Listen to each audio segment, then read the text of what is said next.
Here I have INFINIX Hot 11S, and today I'm going to show you how to take screenshot on this device.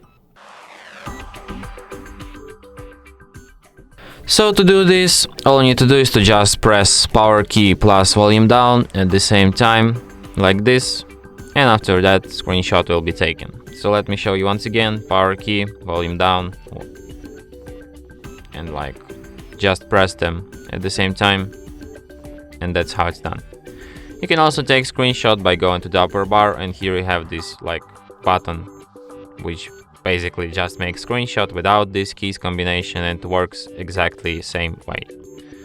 So you can find your screenshots in gallery, in the screenshots album, and here they are.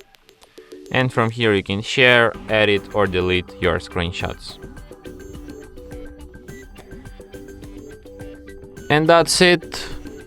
Thanks for watching. If you find this tutorial useful, don't forget to hit that like button and subscribe to our channel.